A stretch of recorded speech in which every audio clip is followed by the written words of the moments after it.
Dios le bendiga a todos. Bienvenidos a Biblia Estudio TV. Hoy vamos a continuar con nuestro estudio, el misterio de Juan el Bautista. Nos quedamos con Juan viene con el espíritu y el poder de Elías. Y hoy vamos a trabajar la segunda parte, porque todavía hay una tercera parte. Hoy vamos a estar haciendo el video número 39 del 2025. El ángel le dijo a Zacarías que el hijo que tendría sería llamado Juan. El mismo ángel da la instrucción a Zacarías para que ese hijo sea nombrado Juan. Sea nombrado Juan, que dentro del contexto hebreo significa yo soy o yo seré misericordioso, ya que en el hebreo el nombre de Jehová o de Jehová es yo seré. Bueno, un poquito más. Es yo fui, yo soy y seré. Lo que pasa es que por lo general nunca estamos utilizando el nombre completo de Jehová. Lo hemos llamado Jehová y cuando hablamos de Jehová, pues hablamos del yo soy. Pero en el Antiguo Testamento este nombre era pues yo fui, yo soy y yo seré. Pero al revelarse Cristo, entonces ahora es yo soy, porque ya Cristo es. ¿Amén? Jesús es el cumplimiento de Jehová.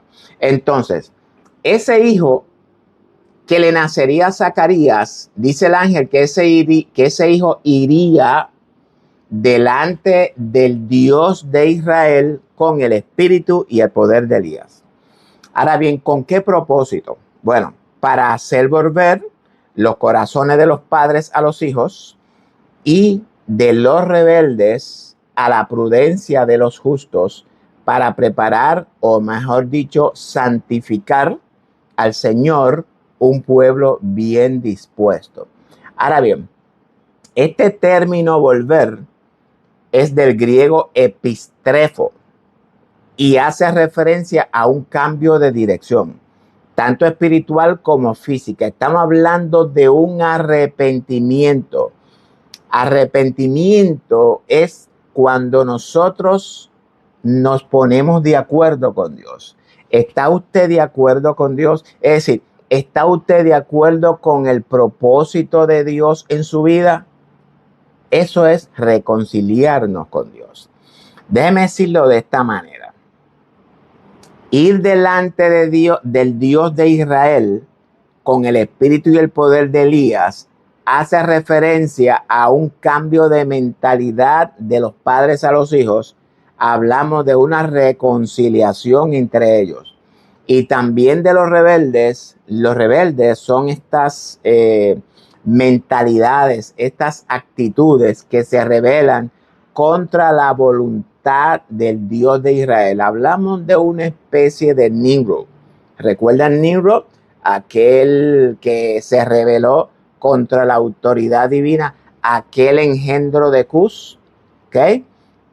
Hablamos de un arrepentimiento de esa actitud rebelde, ponerse de acuerdo con la actitud de Dios para que se convierta en una actitud agradable, santa, justa y perfecta. ¿Con qué fin, amado? Dice el texto que para preparar, santificar, porque cuando hablamos de preparar es santificar al Señor, que es nuestro Kyrios, un pueblo bien dispuesto. Ahora bien, este término dispuesto viene del griego katakeuazo. Si no lo pronuncio bien, pues me perdonan. Que hace referencia a construir exactamente al diseño establecido. En otras palabras, el diseño establecido de nosotros es el Mesías. Eso es lo que dice un pueblo bien dispuesto, un pueblo bien formado a la imagen del Mesías. En el estudio anterior hablamos de dos eventos, los cuales nos revelan el carácter y el espíritu y el poder de Elías. Ya analizamos Primera de Reyes 18, 20 a 40, hablamos de la reunión de Elías y de los profetas de Baal en el Monte Carmelo.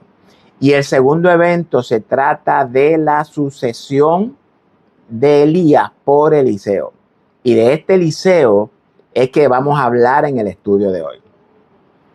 Ahora bien, la pregunta es, ¿por qué mencionar a Eliseo en este asunto de Juan? Bueno, si usted no lo sabe, Eliseo es una de las piezas clave, fundamentales, para que podamos entender quién es Juan el Bautista.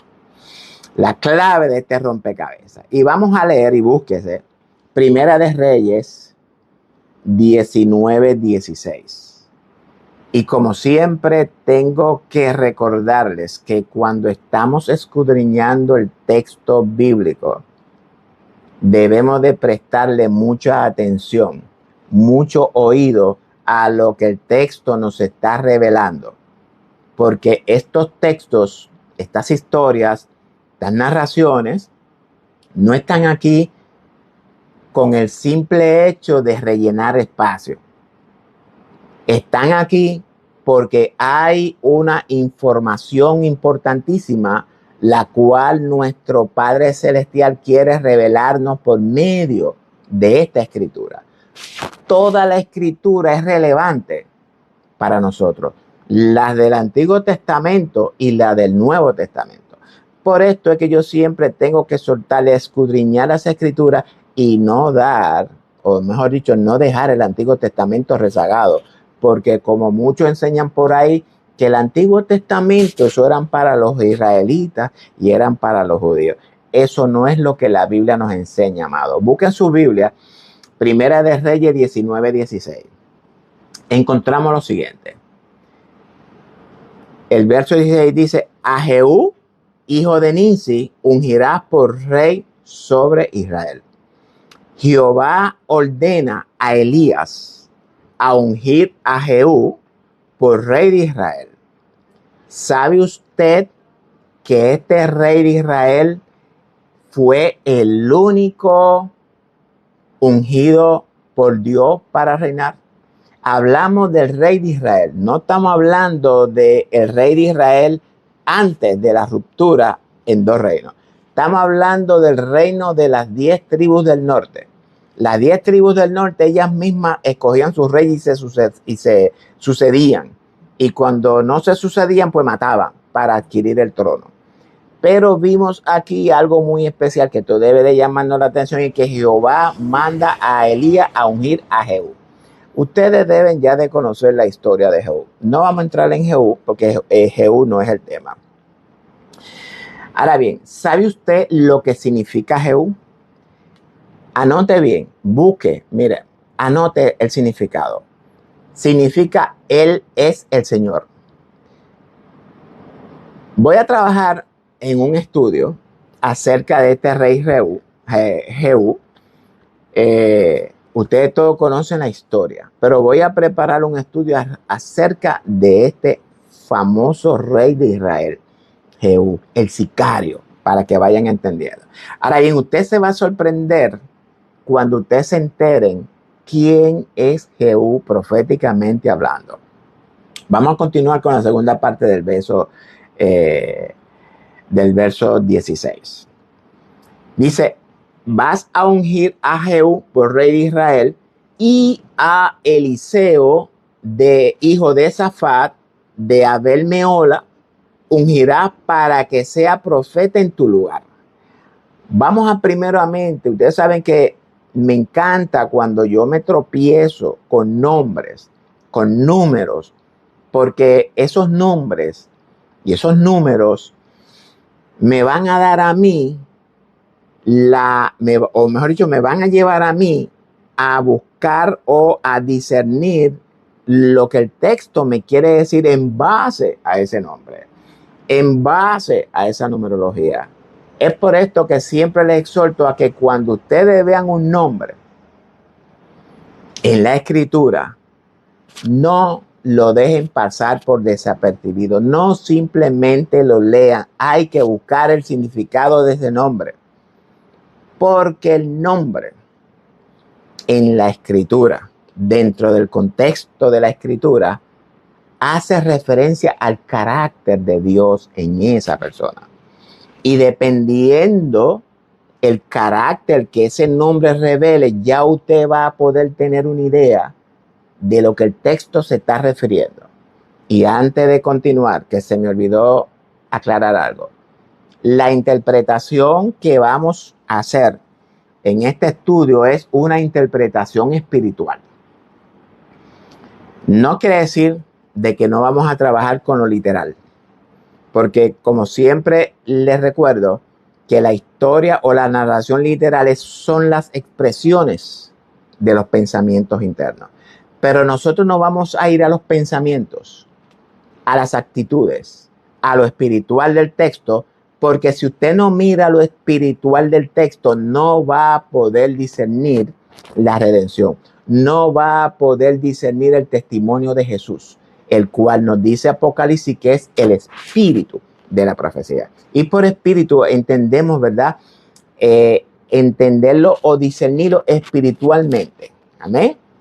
En otras ocasiones ya yo le he explicado eso. Ahora bien, ¿qué significa el nombre de Eliseo? Significa Elohim es mi salvación. De igual manera en la que vemos aparecer a Elías en la historia, ¿verdad? También aparece Eliseo. Con la diferencia de que Eliseo nos registra que tiene padre. Y esto que el escritor le enfatiza es bien importante que nosotros lo entendamos. Eliseo, cuyo nombre significa Elohim es mi salvación, va a ser ungido por Elías para que lo sustituya. Lo va a ungir en lugar de Elías. Esto es bien importante que lo tengamos. Y de igual manera que Jehú, Eliseo, si no estoy equivocado, pero si usted encuentra en algún texto en la Biblia que lo diga, pues usted me dice, no, hermano Cáceres, Eliseo no fue el único. Surgió también a otro profeta. Pero bueno, yo por lo menos hasta ahora no lo he visto. Pero si usted lo encuentra en confianza, yo acepto si me equivoco y corrijo. Pero Eliseo es el único profeta ungido por otro para sustituirlo. Y presta mucha atención a esto, porque si no logran comprender lo que el escritor bíblico nos está revelando, no podremos entonces comprender lo que sigue. Eliseo será el sustituto del profeta Elías. Dice el escritor que Eliseo era hijo de Safat. Safat, dentro del contexto hebreo, significa juzgar o decidir.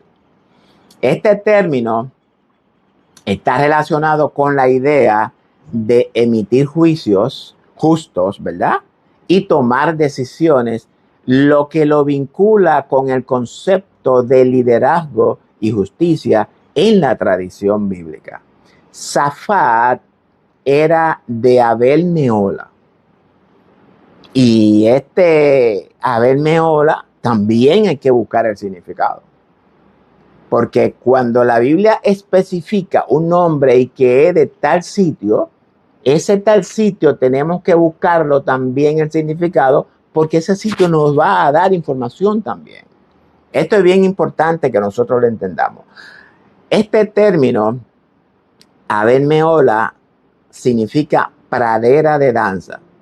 Este nombre sugiere un lugar de celebración y alegría, posiblemente relacionado con alguna de las festividades agrícolas. Entonces, si usted y yo usamos la sabiduría del yo soy en nosotros, podemos entender entonces lo que este texto nos revela. Elías va a ungir a Eliseo, hijo de Safat, de Abel Mehola. Ahora bien, yo quiero explicar ahora lo que significa este texto. Porque si usted no logra entenderlo, va a perder el sentido del texto. Ese texto significa lo siguiente: yo soy ungirá a Elohim, que es mi salvación, del cual procede de su justicia la cual traerá celebración y alegría. Y si usted se percata en esta sola parte del texto, encontramos el testimonio de Jesús, el cual es el espíritu de la profecía. Y también debemos entender algo. Cuando la escritura habla de profecía, habla de las instrucciones de Dios. La Torá, que es lo que nosotros conocemos como la ley, es profecía. Porque la Torá significa instrucciones. La ley significa instrucciones de yo soy, o las instrucciones de Dios. Si nosotros como pueblo del Señor no logramos comprender el mensaje transmitido por medio de los escritores bíblicos, nunca lograremos conocer al único y verdadero Dios y a Elohim, el Hijo al cual Él ha enviado. Porque conocer esta verdad es la que nos revela la vida eterna en nosotros. Eso lo dijo Jesús en Juan 17:3. Ya hemos identificado a Elías. Elías, yo soy, es mi Dios. Y hemos identificado a Eliseo, Elohim es mi salvación. Recuerden esas definiciones. La pregunta es, ¿por qué el texto hebreo identifica a Elías como yo soy? Y como ya yo le expliqué anteriormente, si significaría pues el eterno, yo fui, yo soy y yo seré. Estamos hablando de el eterno. O sea, por eso que muchas traducciones, cuando hablan de Yahweh o hablan de Yuhei, habla del el eterno, porque ese nombre significa el eterno. Cuando una persona que fue, que es y que será, lo que significa es eternidad. Entonces, ¿por qué el hebreo identifica a Elías como yo soy y a Eliseo como Elohim? Ahora bien, si en verdad a usted le interesa conocer quién es su Mesías, es importante, es necesario que usted salga de Babilonia y múdese al desierto. Haga como hizo Abraham, que Dios lo llamó a salir de Babilonia. Nosotros somos la eclesia. Eclesia significa sacados del mundo, sacados del pecado, sacados de Egipto, sacados de Babilonia y nos trajo al desierto. Pero desafortunadamente muchos todavía que decimos que somos creyentes vivimos en Babilonia. Hasta que usted no suelte a Babilonia y se mude al desierto, eso lo tuve yo que experimentar. Eso lo estoy yo viviendo. Yo me mudé al desierto. Y si usted no sabe lo que significa desierto, cuando usted busca el término desierto, lo que va a decir es un lugar solitario, un lugar donde no hay nada, no hay provisión, no hay agua, no hay comida, no hay nada. Lo que significa el desierto es que usted depende de Dios en su totalidad. Eso es vivir en el desierto. Por eso fue que el Señor, después del Mar Rojo, llevó al pueblo al desierto. Un lugar de intimidad donde no hay nada.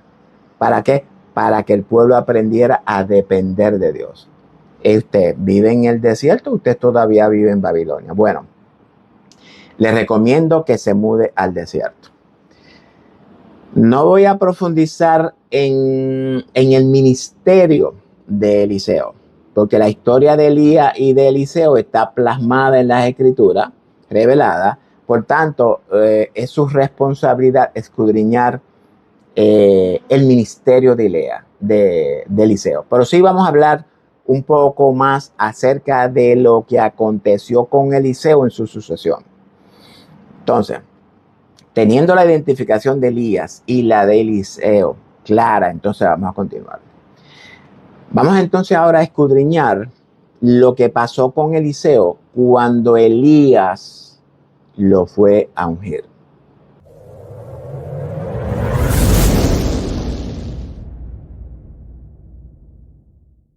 Busquen Primera de Reyes. Bueno, ahí mismo donde estamos, ¿no? Primera de Reyes. Vamos a comenzar desde el verso 16. Primera de Reyes 19. Vamos a trabajar hoy del 16 al 21. Ya hemos hablado del verso 16, pero lo voy a repetir para recoger el contexto. Dice: a Jehú, hijo de Nimsi, ungirá por rey de Israel, y a Eliseo, hijo de Safat, de Abel Meola, ungirá para que sea profeta en tu lugar. Dice el 17, y quiero que presten atención. Y aunque yo no voy a explicar esto, pero yo quiero que presten atención. Y el que escapare de la espada de Hazael, que es el rey de Siria, que dicho sea de paso, que también fue ungido por Elías. Dice: el que escapare de la espada de Hazael, Jehú lo matará. Y el que escapare de la espada de Jehú, Eliseo lo matará. Eso no podemos simplemente dejarlo pasar por alto, amado. ¿Qué nos está revelando el texto acá? Obviamente yo no voy a trabajar con lo que es de Hazael ni lo que es con Jehú. ¿Entiendes? Pero ese texto lo vamos a analizar más adelante. ¿Por qué Jehová unge a estos tres personajes? El rey de Asiria, el rey de Israel y Eliseo. Dos grandes reyes y un profeta. ¿Qué relación guarda Siria con Israel? Bueno, no voy a hablar tampoco de esto, pero le voy a sugerir que lea Isaías 7 para que cuando usted lo lea, busque el discernimiento de Dios en usted y usted pueda entender la relación que hay entre Siria y Israel. Y mira que en ese capítulo 7 de Isaías es cuando Isaías revela que la Virgen dará a luz un hijo. Más adelante puede ser que explique la razón por la cual Jehová unge a estas tres personas, pero por ahora me voy a enfocar en Eliseo.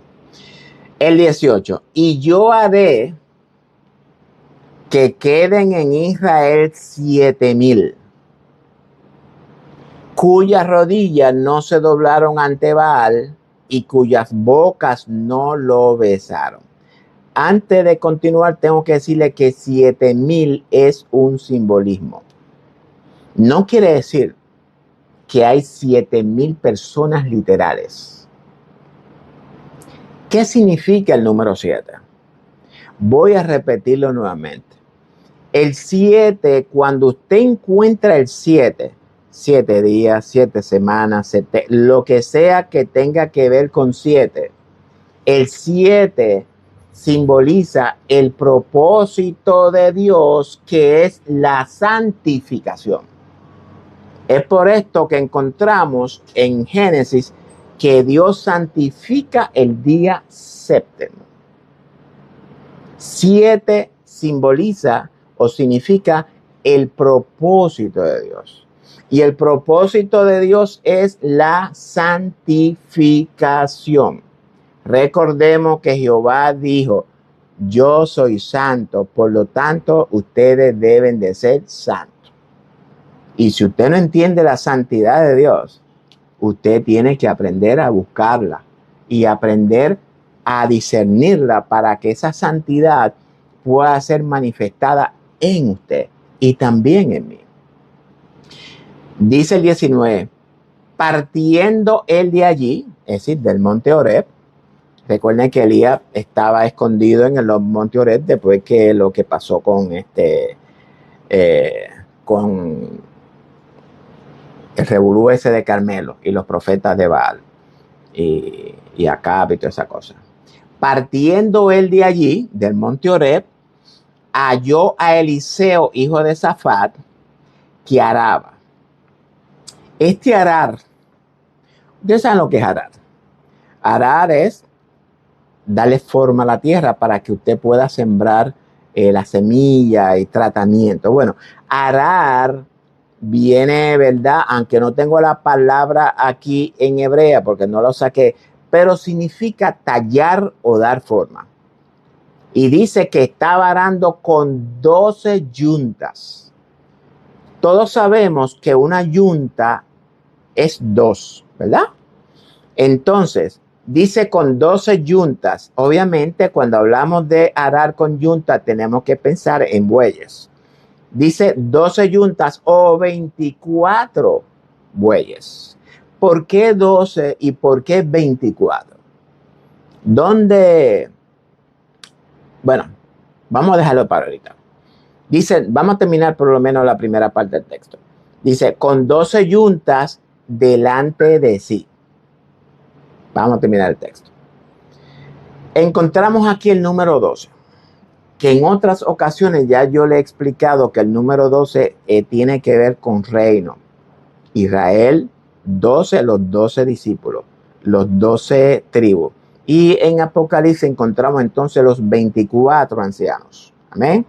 Así que vemos cómo el texto nos va revelando ciertas claves teológicas que nos va ayudando a nosotros a darle forma a lo que el texto nos está tratando de revelar. Hablamos del reino universal de Jehová. Eliseo estaba dándole forma a la tierra de Israel. Pero esa forma que Eliseo le estaba dando, tenemos que mirarla dentro del contexto espiritual.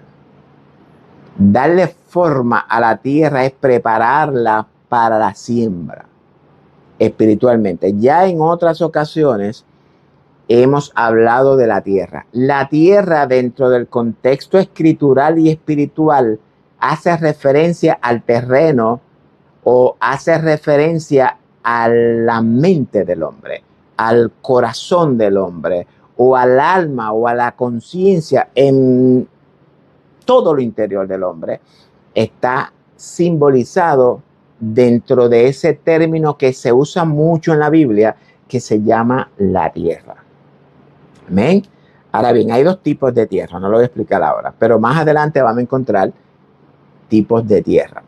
Ahora bien, esta tierra que por lo general, cuando se habla de tierra en el Antiguo Testamento, por lo general, por no decir siempre, para que no verme, ¿verdad?, dogmático, pero por lo general hace referencia al corazón del hombre, a la mente, a la conciencia, al interior del hombre. Y él tenía la última. Es decir, obviamente, cuando dice que él tenía la última, se está refiriendo a la última yunta, a los últimos 2. Y pasando Elías por delante de él, echó sobre él su manto. Ahora bien, echar sobre Eliseo el manto de Elías es ungirlo. Recordemos que el propósito de Elías ir donde Eliseo era para ungirlo por profeta. Fíjate que aquí él no usa aceite como de costumbre, porque lo tradicional era que derrame, ¿verdad?, aceite sobre la cabeza de Elías. Perdón, sobre la cabeza del que él iba a ungir. Sin embargo, usa el manto de Elías. ¿Ven? Ese manto o capa es el hebreo aderet. Este aderet o este manto o esta capa era usada por profetas y figuras importantes como los reyes. Simboliza esplendor y grandeza. Simboliza autoridad y estatus. Este aderet podemos verlo como la vara de Moisés, porque la vara de Moisés era la autoridad que Dios había puesto en las manos de Moisés. Podemos verlo en ese aspecto similar. Y esa capa estaba hecha de pelo de camello. Ahora bien, si usted es un conocedor de la escritura, ¿quién vistió manto de pelo de camello? El único en el Nuevo Testamento que usó esta vestimenta de pelo de camello fue Juan el Bautista. Y presten atención a esto, porque el texto nos está revelando claves teológicas para que nosotros podamos entender. Veo en nuestras clases, en nuestros maestros, que no están atando cabos, es decir, que no están considerando las escrituras del Antiguo Testamento para que puedan entender el mensaje que nos transmite el Nuevo Testamento. Es por esto que me fui al Antiguo Testamento para buscar los principios o buscar, ¿verdad?, el precedente textual que nos pueda ayudar a identificar lo que nosotros estamos procurando discernir en el Nuevo Testamento. No hablamos de un manto cualquiera, hablamos del manto de Dios. Ahora bien, espero que estén entendiendo. Todo lo que este escritor nos está revelando antes de revelarnos su culminación. Dice el verso 20, entonces, es decir, después de eso, dejando él los bueyes, vino corriendo en pos de Elías y dijo, te ruego que me deje besar a mi padre y a mi madre y luego te seguiré. Ahora bien, ¿cómo podemos entender esto de que él dice, déjame ir a besar a mi madre y a mi padre y volveré? Podemos entender este besar a su padre y a su madre, que es indicativo de que Eliseo ha aceptado, ha reconocido el ministerio de Elías, por tanto, está ya determinado a tomar la responsabilidad sobre sus hombros, y hablamos entonces un proceso de transición en la vida de Eliseo, ¿verdad? Así que eso básicamente, de acuerdo a lo que pude encontrar en la definición, ¿qué es eso? Y él le dijo, ve, vuelve, ¿qué te he hecho yo? Y se volvió y tomó un par de bueyes y los mató. Ahora bien, si nosotros simplemente entendemos esto de que Eliseo pues dijo, déjame coger un par de bueyes para matarlo, hacer un festín para despedirme, bla, bla, bla, eso no es lo que el texto nos está diciendo. Nosotros muchas veces somos muy ligeros interpretando cosas que no son, sin discernir, sin escudriñar, sin conocimiento. Nosotros no somos quienes le damos sentido al texto con nuestras percepciones o con nuestro comentario, con lo que nosotros pensamos, con lo que yo creo. No, el texto se revela él mismo.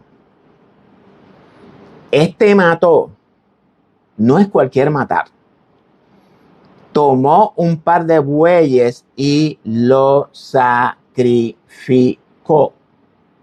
Cuando usted hace un sacrificio de adoración a Dios, un sacrificio de sangre. Y dice, y con el arado de los bueyes cocinó la carne y la dio al pueblo para que comiese. Y coció la carne, debemos de entenderlo como que la hirvió, no que la quemó. Dárselo al pueblo para que comiesen es tipo, pudiésemos decir que es tipo del sacrificio del Mesías. Lo que este texto pudiera estar revelando es que con este sacrificio Eliseo redime a su pueblo. Y esto del pueblo, pues cuando buscamos en el término hebreo, está hablando de un relativo, es decir, como gente de su propia raza, de su propia familia. ¿Okay? El pueblo. No estamos hablando de que Eliseo, como dijo ahorita, hizo una fiesta, chinguín, chinguín, invitó a todo el mundo. La actitud y la acción de Eliseo tiene un significado espiritual, hermano.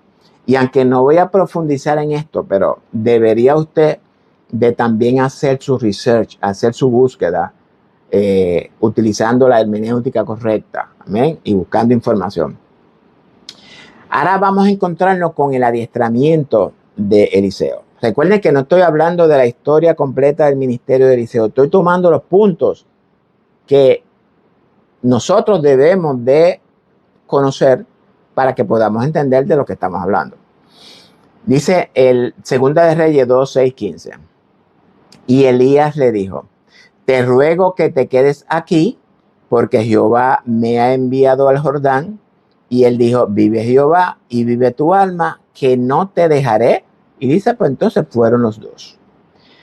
¿Qué actitud o característica de Eliseo encontramos aquí? Anote, fidelidad y perseverancia. Cuando nosotros miramos la historia de Ruth, los que están siguiendo el estudio de Ruth, y aunque todavía no hemos entrado en esto, pero lo vamos a encontrar en el próximo estudio, Ruth le dice a Noemí, te ruego que no me dejes. Es decir, no me pidas que te deje, porque no te voy a dejar. Encontramos aquí entonces una actitud muy similar a la actitud de Ruth. Esas características lo definen a usted.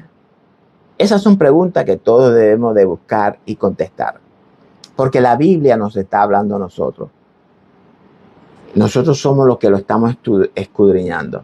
Y todo esto es para nosotros. Y dice el verso 7, y vamos a estar terminando porque ya el video está un poquito largo y no quiero pues pasar de 1 hora. Vamos al verso 7. Y vinieron 50. Anote un número. Y vinieron 50 varones de los hijos de los profetas y se pararon de lejos o a lo lejos, y ellos dos se pararon junto al Jordán. Estamos hablando de Elías y Eliseo, ¿ok?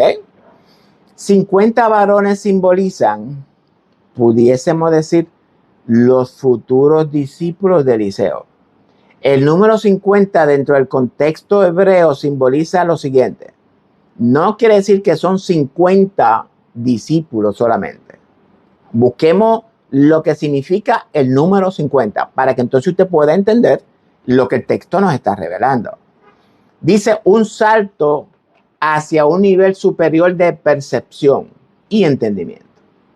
Simboliza la entrega de la Torá a Moisés en el Sinaí, la cual se celebra 50 días después del Pesaj y marca el final del periodo de las 7 semanas. El periodo desde la resurrección del Mesías hasta la llegada del Espíritu Santo. Ese tiempo es de 50 días. Ese día de Pentecostés, como nosotros lo conocemos, se celebra el día 50. Se conoce en hebreo como Shavuot.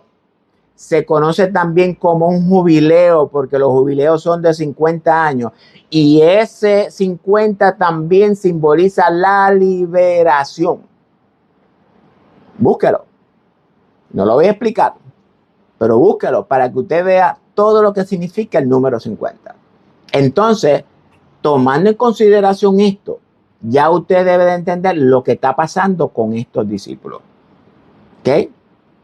Estos 50 simbólicos son los que se convertirán en discípulos de Eliseo. Estos son los hijos de los profetas que Pedro revela en Hechos 3:25. En otras palabras, esos 50 varones simbolizan al cuerpo de Cristo, la iglesia, amado. Y aunque yo sé que para muchos esto es difícil de comprender, pero Pedro lo dijo. Ustedes son los hijos de los profetas, los que se van añadiendo a la iglesia poco a poco. todos estos términos, nosotros tenemos todos estos cabos sueltos, es nuestra responsabilidad empezar a atarlos para que podamos entender lo que el texto nos está diciendo. El 8. Tomando entonces Elías su manto, lo dobló y golpeó las aguas, las cuales se apartaron uno y a otro lado y pasaron ambos por lo seco. Y para terminar con este verso 8, y entonces en la tercera parte vamos a comenzar con el verso 9. Voy rapidito a explicar, bueno, yo creo que me puede dar tiempo a explicar el verso 9, pero bueno. Ahora bien, doblar el manto simboliza dentro de la tradición hebrea que volvería de nuevo. Eso fue lo mismo que encontramos en Juan 27, referente al sudario de Jesús. ¿Recuerda? Cuando fue Juan y vio el sudario en una esquina acomodadito, eso significa que volvería. Y Elías era el portador de ese manto, el cual le otorgaba autoridad. ¿Qué estamos buscando? ¿Quién va a ir con el espíritu y el poder de Elías? Pues ya usted tiene aquí una parte de la clave. Ese doblar del manto, que significa que volvería, ya aquí nos está dando la clave. Entendamos, amados. El golpear las aguas simboliza la autoridad divina, intervención milagrosa y juicio, los cuales se encontraban en Elías. Todo eso se encuentra en Elías. Pasar en seco. ¿Qué significa pasar en seco? Pasar en seco dentro del contexto hebreo simboliza la protección y el poder de Elohim al abrir caminos donde no los hay, permitiendo la liberación y avance del pueblo elegido. Y esto lo podemos, el pueblo elegido simbolizado en Eliseo, y esto lo podemos ver en el cruce del Mar Rojo. Lo podemos ver en el cruce de Josué del río Jordán. Ese río Jordán, que era donde ellos estaban allí, que se abrió, es tipo, atiendan bien por favor, comprendan esto, es tipo de la cortina que divide el lugar santo del lugar santísimo. Ese es tipo del pecado que separa a la naturaleza humana de su creador. Ese camino abierto es el camino al lugar santísimo, que ningún hombre puede entrar sino solamente el sumo sacerdote, conforme al orden de Melquisedec, no conforme al orden de Aarón, porque ya Aarón estamos mirándolo ahora en el tiempo actual. Ese camino es el que nos lleva al reino del Padre. En otras palabras, a la tierra que fluye leche y miel. Y en otras ocasiones también le he dicho que esa tierra que fluye leche y miel es la mente de Cristo, que conforme a Efesios capítulo 2 o capítulo 1 y capítulo 2 fue puesta a la cabeza de Cristo, Cristo fue puesto por cabeza a nosotros, su cuerpo, y lo puso sobre todos los poderes y autoridades en este mundo. Esa mente de Cristo en usted es la tierra que fluye leche y miel. Entendámoslo, por favor. Y creo que vaya discerniendo lo que este pasaje nos está revelando, porque lo que el escritor ahora nos va a revelar es algo que nos debe de poner a nosotros a reflexionar, porque el escritor nos va a revelar algo que nunca ha sido visto ni percibido por un hombre. Y vamos a trabajar con el verso 9 porque creo que me da tiempo. Cuando habían pasado, del verso 9, cuando habían pasado, Elías dijo a Eliseo: pide lo que quieras que haga por ti antes de que yo sea quitado de ti. Esto es importante, porque lo que está a punto de suceder ocurre al otro lado del Jordán, porque ya Eliseo y Elías cruzaron cuando ya habían cruzado. Acabamos de aprender lo que significó cruzar el río Jordán en seco, ya lo vimos. Ese río Jordán que simboliza el cruce del lugar santo al lugar santísimo, que estaba en pie en ese momento, y el agua, ¿verdad? Significa esa cortina que dividía la presencia del yo soy de la humanidad. Ha sido quitada del medio. El agua significa la cortina, quitada del medio, y ahora tenemos entrada, Free Willy, al lugar santísimo. ¿Quién abrió el camino? Lo abrió Elías, que dentro del contexto de la narración simboliza yo soy es mi Dios. Recordemos que estamos hablando con Elías en el Antiguo Testamento. No se me mueva al Nuevo Testamento. Estoy trayendo el contexto del Antiguo Testamento al contexto de nosotros actualizado. O mejor dicho, interpretado correctamente. Que eso es una de las cosas que nosotros no hemos querido entender. El nombre de Elías es el mismo carácter de yo soy. Elías está llevando a cabo el propósito de yo soy. Ese carácter es el espíritu y el poder de Elías.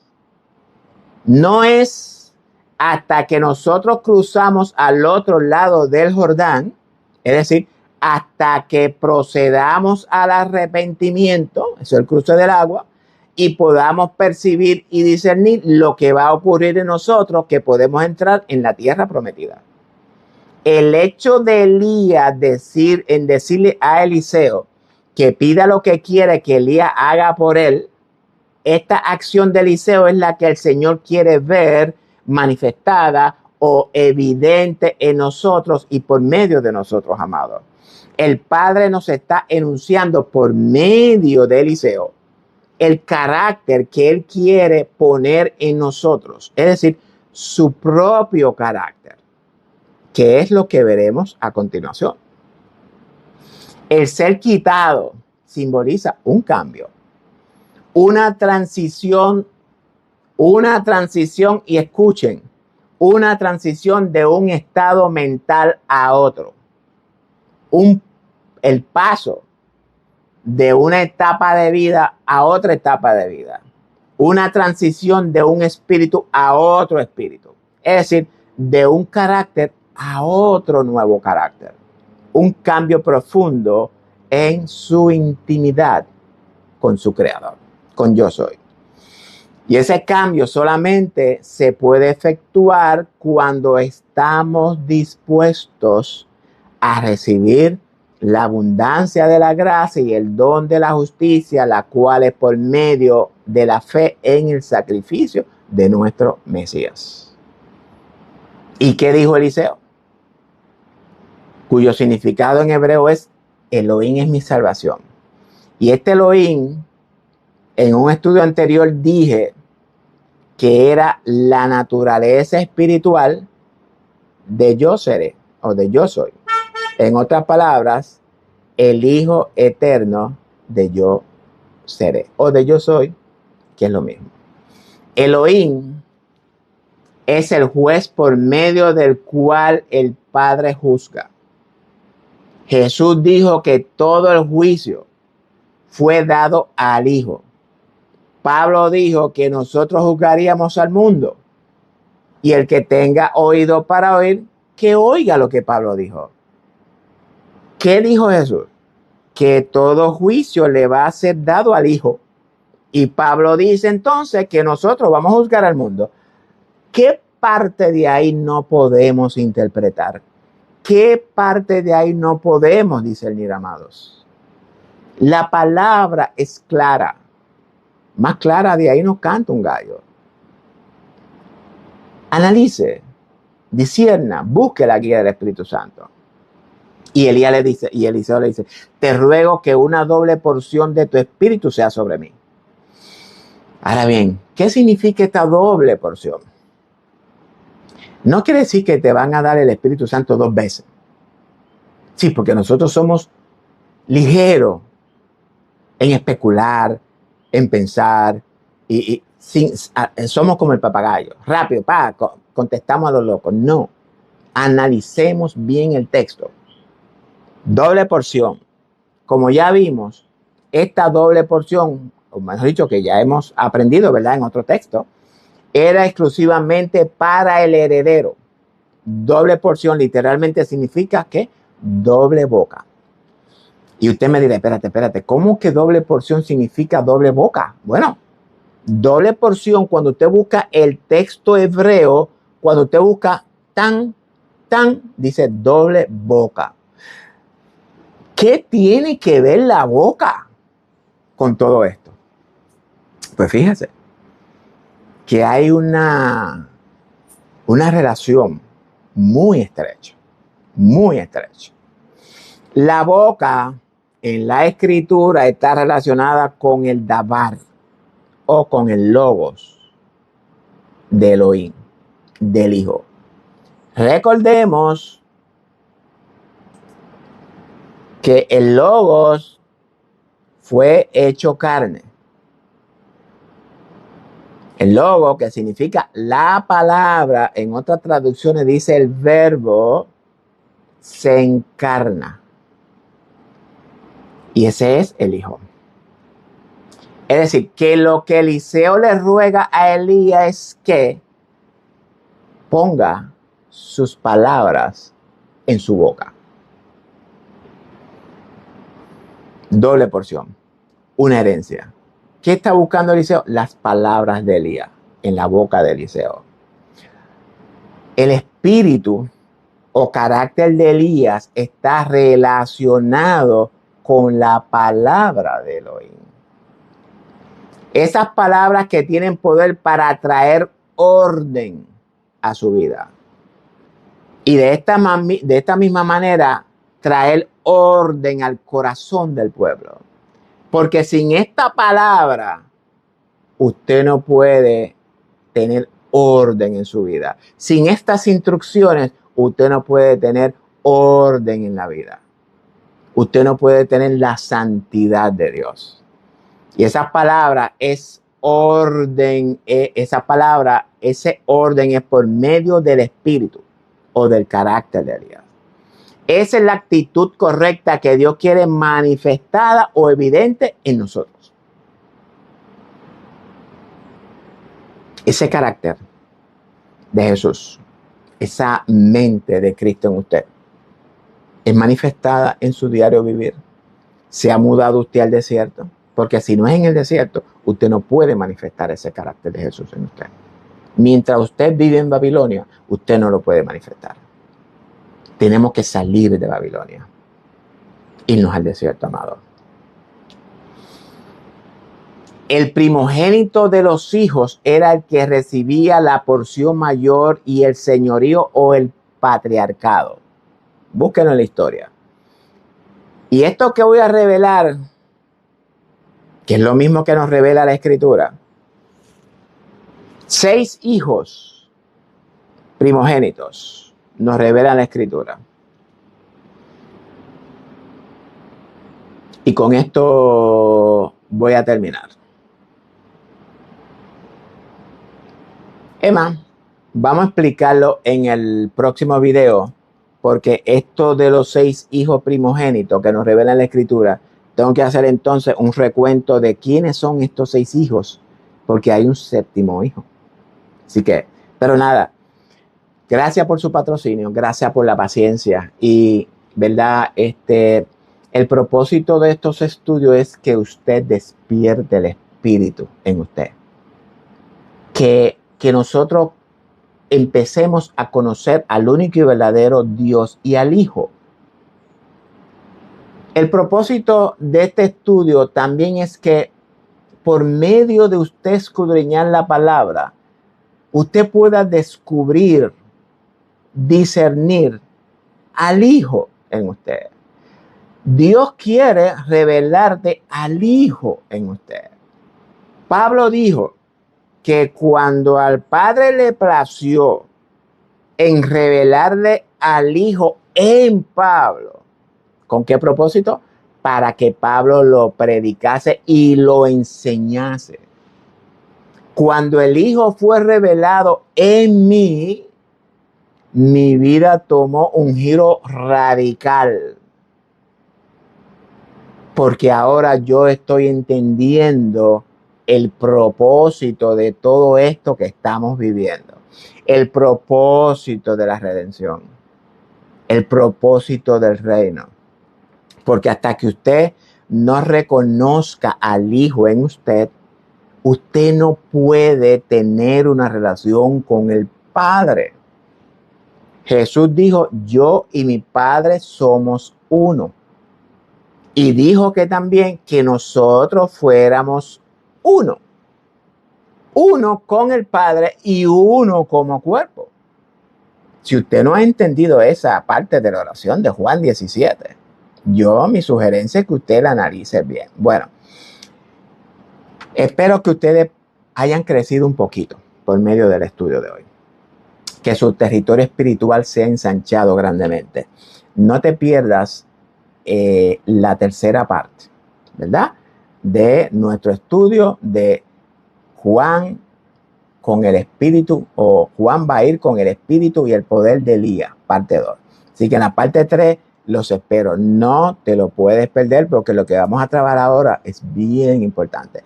Y después de ahí entonces pues vamos a entrar a explicar un poquito más acerca de lo mismo que estamos tocando, y cuando terminemos a Eliseo, entonces vamos a entrar nuevamente con Juan.